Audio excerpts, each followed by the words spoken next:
So thank you very much. As you know, I've been saying for a long while this is a rigged trial. It's coming from the White House. They have White House DOJ people in the trial, in the DA's office, representing the DA because he's probably not smart enough to represent himself. This guy got elected using Trump, and you're not supposed to do that. Very much like Letitia James, all of it. New York is going down as a very corrupt place to do business. That I can tell you. A lot of people are not going to be moving to New York. But there's a rigged case, and this is a case that was put in very strongly because of politics. And this will go on for another 4 or 5 weeks, and it's very unfair. And people know it's very unfair. The gag order has to come off. People are allowed to speak about me, and I have a gag order, just to show you how much more unfair it is. And the conflict has to end with the judge. The judge has a conflict, the worst I've ever seen. And it has to end with the judge. The gag order has to come off. I should be allowed to speak. Every time I come out to speak to you, I want to be open because we did absolutely nothing wrong. I showed you yesterday 32 stories of experts, legal experts, and I don't have one the other way. 32 stories of legal experts saying very strongly there's no case, this case should have been brought. Trump did nothing wrong, and they say it strongly, Trump did nothing wrong. So they ought to get rid of the conflict with the judge because that's something that he cannot do anything about. It's wrong. It's wrong. And the second thing is I have to be released of a gag order. They've taken away my constitutional rights to speak, and that includes speaking to you. I have a lot to say to you, and I'm not allowed to say it. And I'm the only one. Everyone else can say whatever they want about me. They can say anything they want. They can continue to make up lies and everything else. They lie. They're real scum. But you know what? I'm not allowed to speak. And I want to be able to speak to the press and everybody else about it. So why am I gagged about telling the truth? I'm only telling the truth. They're not telling the truth. The judge has to take off this gag order. It's very, very unfair that my constitutional rights have been taken away. Thank you very much. Are you going to keep posting about Michael Cohen? Do you really think that Donald Trump is the only person in America that is currently subject to a gag order? If you really think that, let me be the first person to tell you the truth. You're dead wrong. And it's only going to get worse. You see, there's a word in legal circles called precedent. Basically, it means if we did it before, we can do it again. And it means we can do it to anybody. Right now, precedent is being set in New York City on a grand scale. And many Americans don't even realize it. But I hear you now, Barry, we have the First Amendment. Do we really? Are you free to openly call somebody out for dressing up as something they're not? If you chose to, are you able to walk around freely with a red hat with a slogan in white letters anywhere you want to? Nope, you're not. Would you feel completely safe walking around in a sweatshirt that has this on it? Nope, you wouldn't. In 2024, can you openly display and wave the American flag as you choose to? Nope. In certain places, you're not able to do that. And here's a really big one for you. As an American, are you free anywhere you want to call this country great? Can you call America a great country without any retribution? You can't. I can't even say certain things in this video. I've already been warned and hurt for speaking my mind. And many others, they've been warned and hurt for speaking theirs as well. So be forewarned. This just isn't an issue for Donald Trump. You have been bound and gagged as well. You just don't know it yet. And in that regard, we've lost a huge aspect of the American way of life. And there was nothing you could do about it. They are shredding the Constitution bit by bit. But how can you have a democracy with censorship? So you want to know the best measure of the health of a democracy? We're a constitutional republic, but I'll use lowercase d democracy as a fill-in, right? The best measure of the health of our American democracy, our constitutional republic, is the percentage of people who feel free to say what they actually think in public. That's the metric. It's not the number of ballots cast every November. That's just going through the motions. It is not some other metric of what the media says on a given day. It is the percentage of people who will say in public what they're willing to say behind closed doors. There's no doubt we're doing poorly. The culture is censorious enough. Now, if you say the government on top of that is using social media companies to do through the back door what government could not censor through the front door under the Constitution, that creates the real threat to lowercase d democracy. My litmus test is if Vladimir Putin was doing it and we would call it a threat to democracy, it's a threat to democracy when we do it on this side of the Atlantic as well. Okay, that's a good way of not pointing the finger at somebody else, but looking ourselves in the mirror and asking ourselves who we really are. Donald Trump may be up in New York City right now taking the arrows, but understand, in the future, they're going to use it against you and me as well. If they can do this to an ex-president, if they can do this to a candidate for the Oval Office right now, you and I don't stand a chance. I have to show you an amazing tweet by Dan Bongino, somebody who's been hurt quite often and not even warned anymore. He's been just shut up on a few different platforms, but I got to show you this tweet. Let me get this straight. A Democrat judge with a Democrat daughter working for Democrats is presiding over a trial in a deeply Democrat city within a Democrat state, brought by a Democrat prosecutor with an assistant prosecutor on loan from the White House, basically the president's Department of Justice, in a state with a Democrat attorney general who ran on prosecuting Donald Trump, and with a jury pool selected from majority Democrats. Yep, that sounds totally legit.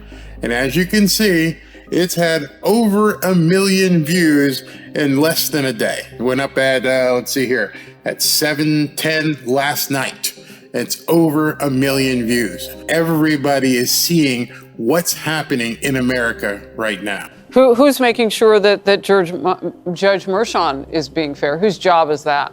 Well, that's a great question. The lawyers who are representing the former president are raising some of these issues. They asked the man to recuse himself. In my opinion, what should have happened, Harris, that motion should have gone to a separate judge to make that determination, because basically the judge has said, no, I am deciding that I myself can be fair and impartial. And that fact alone says that's a conflict of interest. He needs to have another judge answer that question. Because, again, we want to make sure that the result of this case is one that we can be confident in was the right result, no matter what it is. One more just thing about the gag order. Where are we in that, and what in the world is he allowed to and not allowed to talk about? But other people can talk. The problem with the gag order, Harris, is the First Amendment. You know, you have a right to speak your mind. The gag orders traditionally apply to lawyers and, in fact, prosecutors that you don't want trying their case on the courthouse steps. But the problem is, in this particular case, Donald Trump is expected, apparently by Judge Merchan, to sit back and listen while Michael Cohen and others say all sorts of things about him that are negative, that may or may not even be true. And he is expected by this judge to keep his mouth shut and remain silent. And that's just not right. It's not what the First Amendment is all about, and I think the gag order goes too far. As I said in my last video that I got to show you again today because it's just incredible what happened. The corrupt judge in New York, Judge Merchan, is having no problem stepping all over everyone's constitutional rights. Free speech means nothing to him. He obviously put a gag order on Donald Trump, and then you're going to find out in this piece what he actually said to the media. You won't believe it. Today, Judge Merchan, after we lost one juror, directed the press to refrain from writing about anything you observe with your eyes. Wait, does this...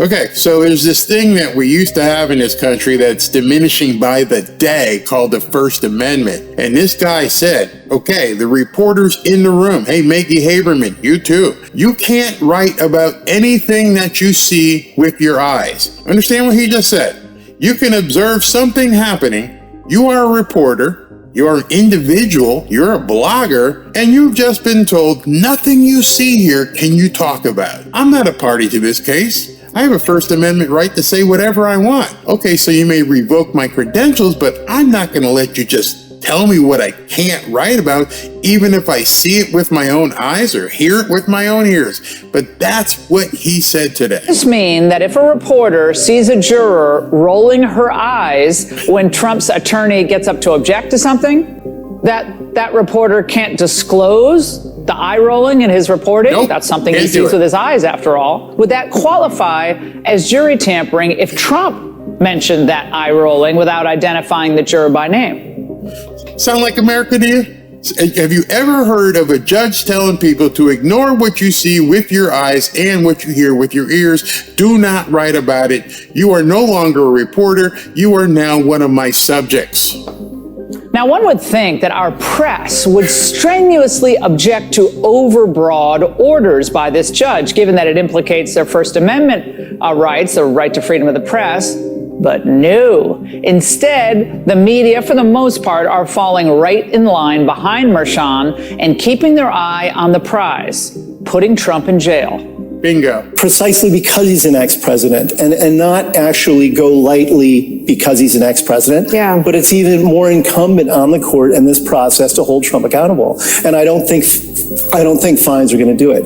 I think he needs to sit in a cell and ponder the consequences of trying to routinely undermine the rule of law and the judiciary, while also, intimidating all of these average citizens who are part of this process. He should be put in a cell and contemplate his behavior. I dare Judge Merchan to do that. I dare any of you libnuts on MSNBC to encourage the judge to do that. I double dog dare you to put Donald Trump in contempt, in jail for contempt. I dare you. There is no way the American people, there's no possible way, unless this country's already gone, would stand for you putting Donald Trump in jail for saying something. But it's clear that the regime media is not entirely comfortable where this might end up. Juror number 2, an investment banker, has a master's. He follows Trump's Truth Social posts. Now understand what he just said. Juror number 2 is an investment banker who follows Trump's Truth Social posts. It's not a he. We just saw who she was. Jake Tapper didn't even know who that was. This woman did an interview. That's her. She was a Trump supporter. Somebody got to her. You understand what you just heard at this point?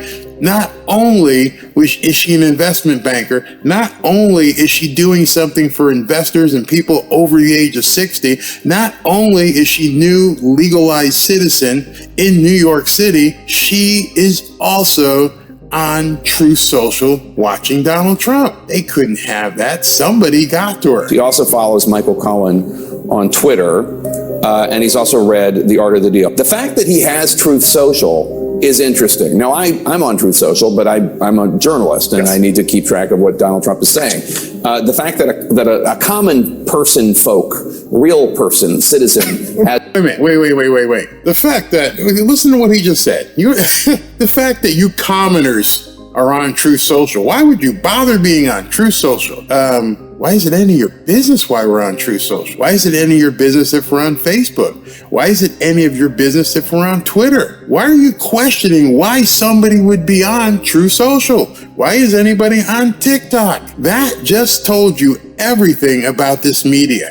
They feel they are above you. You are down here somewhere. You're a commoner, just an individual, just a regular person, a normie. Me, Jake Tapper, I'm sitting here on CNN. I'm the one who should be on Truth Social because, hey, after all, I'm a journalist. You have to listen to what I have to say. Hey, Jake, it doesn't work like that anymore. I'm sorry to tell you. I want to be the one to inform you. You need to stick that. We all now have platforms. Before I started talking so much about Trump, I was getting more views than your television show. Understand, we don't need the mainstream media anymore. And as you just heard, they don't want you looking for alternative forms of information. It's absolutely insane what's going on, and it's just a byproduct, and it actually underscores the insanity of this trial. What that judge did is completely indicative of how bad they want to shut us all up. They've come for me. You may be next. By now, I hope you're as pissed as I am about what happened today. Trump doesn't deserve this, and our country doesn't deserve it. It's time to take a stand. And if you don't take a stand, come November, or shortly thereafter, the America and the American way of life that you're used to is going to be over. But until then, pray and stay strong. Don't forget, click right here. On Saturday, I am going to do my first live broadcast of a Trump rally, and I'd love for you to hang out and interact and get some commentary and go back and forth. I think it'll be a fun time. I used to do it when I broadcasted football games. It was a lot of fun. Got a lot of interaction, thousands and thousands of comments, and I think this is going to be even bigger. So do me a favor, if you'd like to join me and a bunch of other people, click the link to be notified as soon as I go live. 6:30 Saturday, broadcasting the Trump rally from Wilmington, North Carolina. I won't be in Wilmington, I'll be sitting here, but we'll be watching the rally together. Talk to you soon. Things are getting crazy out there. Pray up.